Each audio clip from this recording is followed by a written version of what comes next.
안녕하세요. 내 삶에 힘이 되는 그림 이야기를 들려주는 박쌤입니다. 오늘은 자화상 시리즈 세 번째 이야기로 독일 미술의 아버지 또는 북유럽의 레오나르도 다빈치로 불리는 알브레히트 듀러라고 하는 화가에 대해서 이야기를 하겠습니다. 16세기 이탈리아 르네상스 시대는 미술사에 있어서 화려하게 꽃을 피웠던 독보적인 시기입니다. 당시 3대 거장으로 불리는 레오나르도 다빈치, 또 미켈란젤로 보나로티, 라파엘로 산치오, 그 명성은 현재까지도 유효합니다. 이 시기에 이탈리아 르네상스의 거장들과 어깨를 나란히 했던 독일 출신의 화가가 있었는데요. 바로 오늘 소개하는 알브레히트 듀러입니다. 듀러는 독일을 대표하는 국민 화가로 아까 말씀드렸듯이 독일 미술의 아버지 또는 북유럽의 레오나르도 다빈치로 불리며 존경을 받았던 인물입니다. 당시 독일은 철학과 인문학은 주류에 위치했으나 미술은 변방 취급을 받고 있었습니다. 알브레히트 듀러는 자화상과 판화로 유명한 화가였는데 특히 예술가로서의 자의식을 가지고 처음으로 자화상을 그린 화가로 알려져 있습니다. 듀러가 이렇게 실력 있는 화가로 성장할 수 있었던 이유는 그가 이탈리아 르네상스를 직접 경험했기 때문입니다. 듀러는 이탈리아 르네상스 미술을 경험한 최초의 북유럽 미술가 중 한 명이었는데 그가 1494년과 1505년 두 차례에 걸쳐서 이탈리아를 방문하게 됩니다.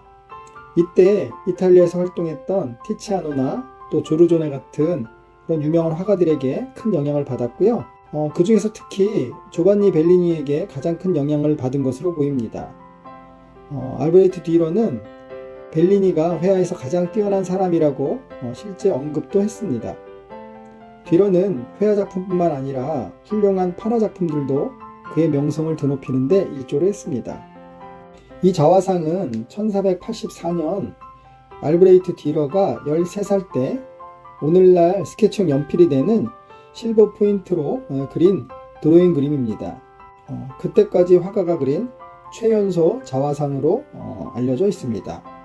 이 13살 때 그린 이 듀러의 소년 자화상에도 스스로의 어떤 자의식이 들어가 있었다고 합니다.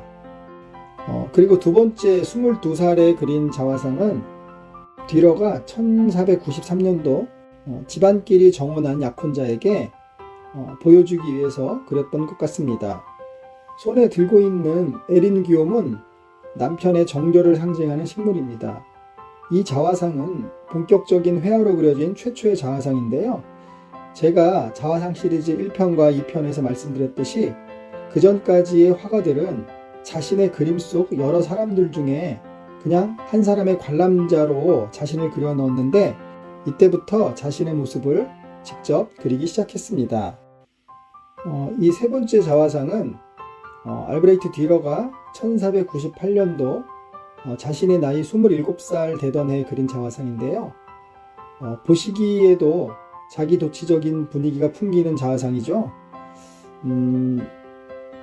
한껏 치장한 27 청년의 모습에는 신사의 모습 또 귀족의 풍채가 강조되고 있습니다. 듀러가 당시 이탈리아 베네치아에서 확실히 받은 인상 중에 하나는 미술가의 지위가 자신이 살던 독일 지역과는 확연하게 다르다는 사실이었습니다. 독일 화가들은 그때까지도 미천한 기술자 취급을 받고 있었는데 이탈리아의 화가들은 창조적인 일을 하는 천재로서 존경과 또 부를 누리고 있었던 것입니다. 듀러가 이 자화상에서 보여주고자 했던 것은 자신도 단순 기능인이 아니라 지적이고 또 사회적으로 귀족과 동격의 창조자라는 자부심, 다시 말해서 예술가의 위치에 대한 새로운 자각이었습니다. 그래서인지 이 자화상은 화가로서의 성공한 자신을 드러내기 위해 구불구불하게 탐스러운 머리카락과 중세시대의 기사를 연상케 하는 복장, 또 당시 지식을 상징하는 흰 장갑, 그리고 무엇보다 정면을 응시하는 당당한 모습에서 성공한 이의 자화상임을 알 수가 있습니다. 마지막 네 번째 보실 자화상은 알브레히트 듀러가 29살인 1500년에 그린 자화상입니다. 서양미술 화가들의 자화상 중 최고로 손꼽히는 작품 중 하나입니다. 그의 중기작품으로 이 자화상에서 뒤로는 얼굴을 완벽하게 좌우 대칭으로 그리는 예수님의 초상화법을 이용해서인지 그림 속 뒤로는 흡사 예수님처럼 보이기도 합니다.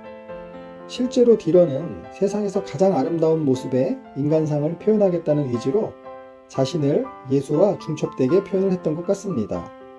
정면을 바라보는 뒤로의 눈동자는 너무 총명해서 바라보기가 머쓱해질 정도입니다.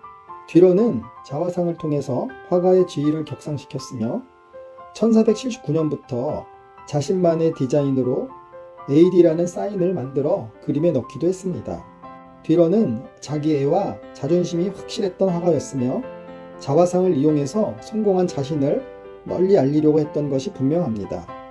뒤로는 최초의 최연소 자화상, 최초의 독립 자화상 등 최초의 기록을 여러 개 가지고 있던 화가였는데 안타깝게도 네덜란드 여행 이후 말라리아로 고통을 받다가 1528년도 갑자기 죽음을 맞이했습니다. 자기애와 자존심이 최고였던 화가의 죽음치고는 너무 허무하다는 생각으로 오늘의 자화상 이야기를 마치도록 하겠습니다. 오늘 이야기가 여러분들에게 유익하셨기를 진심으로 바랍니다. 여러분들의 구독, 좋아요는 제게 힘을 주는 에너지입니다. 감사합니다.